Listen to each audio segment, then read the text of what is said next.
Welcome to Scumbags of the Internet. It's the feature where I come across someone being an utter piece of shit online and expose them for your amusement. Sometimes they're a celebrity, sometimes they're not. Today's scumbag is a man who continues to try and make himself a celebrity every chance he gets. It's George Zimmerman. Ah, the Z-Man. Or, as I guess he'd be known in Canada, the Zed Man. You guys remember him, right?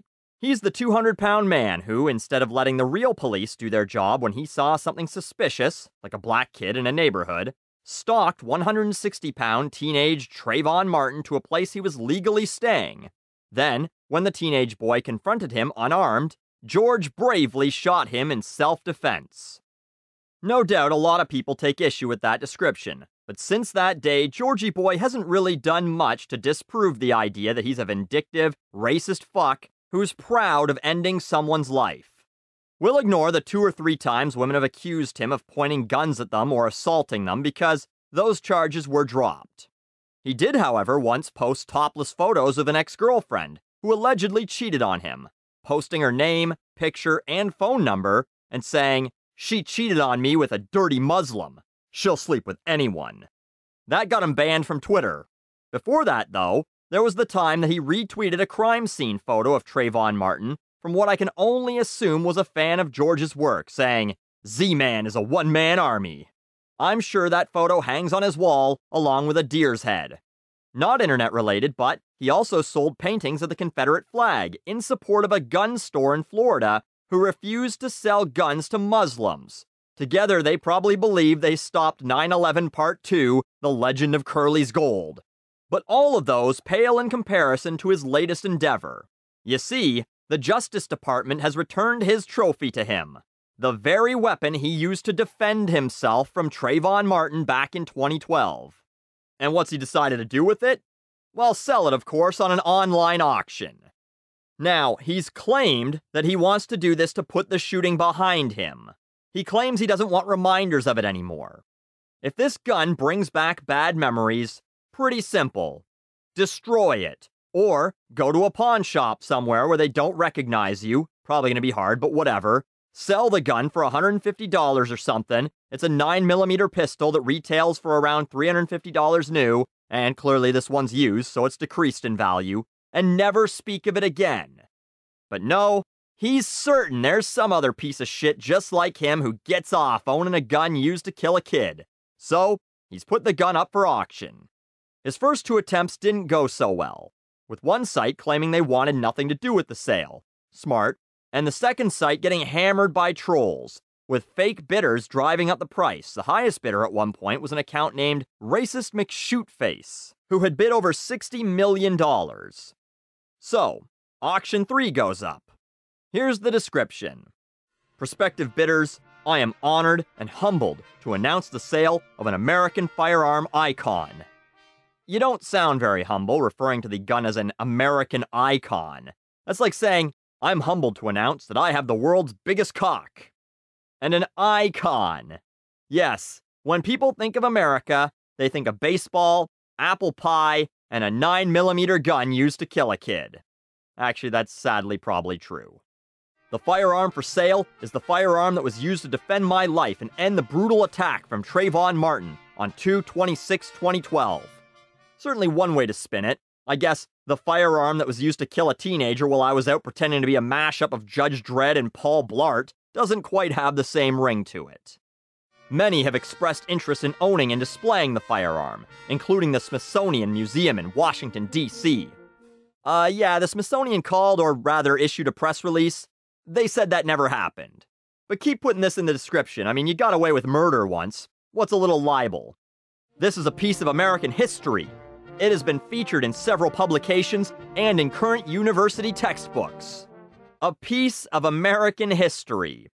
I mean, maybe that's not deniable. I'm sure the gun that was used to shoot Lincoln is in a museum somewhere. But George Zimmerman seems awful proud of this idea that he is part of history now, which continues to suggest that this was no ordinary act of self-defense, which wouldn't have any historical significance at all. Offers to purchase the firearm have been received. However, the offers were to use the gun in a fashion I did not feel comfortable with. But then he says this: I recognize the purchaser's ownership and right to do with the firearm as they wish. You just said you didn't want to sell it previously because you weren't comfortable with what they wanted to do with the gun. Now you're saying they have the right to do what they want? I mean, the reason you probably weren't comfortable was because you were getting emails saying, yeah, I'd like to buy the gun so I could jam it in your dick hole. Which wouldn't be too comfortable at all. But now I guess he's fine with that. It's the winner's right to do as they wish. The firearm is fully functional, as the attempts by the Department of Justice on behalf of B. Hussein Obama to render the firearm inoperable were thwarted by my phenomenal defense attorney. And of course, he gets in the dig about Obama's middle name. No racial intentions whatsoever, I'm sure. And I love the idea that he believes Barack Obama even had a say, like, oh, let's see here, 9 a.m., foreign policy meeting, 10 a.m., Homeland Security briefing, 11 a.m., meet with the Department of Justice to have them break George Zimmerman's gun, and then lunch before meeting about North Korea at 1 p.m. Yep, sounds like a full day. The purchaser is guaranteed validity and authenticity of the firearm. A portion of the proceeds will be used to fight Black Lives Matter violence against law enforcement officers, ensure the demise of Angela Corey's persecution career, and Hillary Clinton's anti-firearm rhetoric. Such altruism. He's going to use some of the profits to take on such problems as the Black Lives Matter protests, who are probably against vigilantes gunning down unarmed black teens, Angela Corey, the state attorney on the other side of the courtroom during Zimmerman's trial, which he already won, but he has this belief that that's not enough. He needs to make sure she never has the chance to defend another murder victim in court. Lazy entitled corpses, show up and defend yourselves in court if you think the person who shot you is so guilty.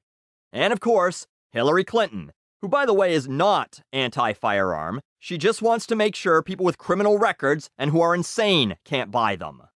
And finally, he ends with the Latin phrase that translates to, if you want peace, prepare for war. Proving more delusions of grandeur, clearly believing he's currently fighting a war. Originally, he had set an opening bid of $5,000.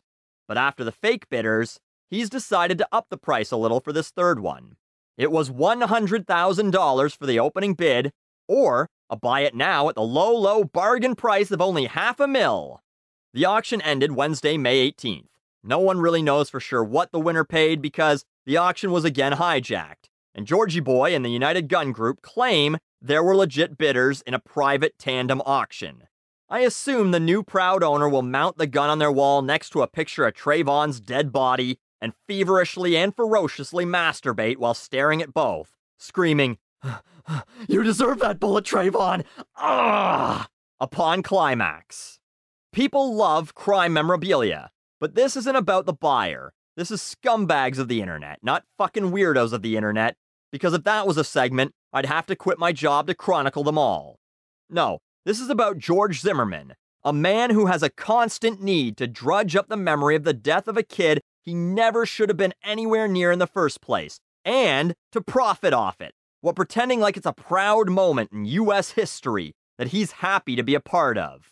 All of this, along with everything that's happened afterward, just goes to prove that this is a man who definitely has more than a few bullets shy of a full clip.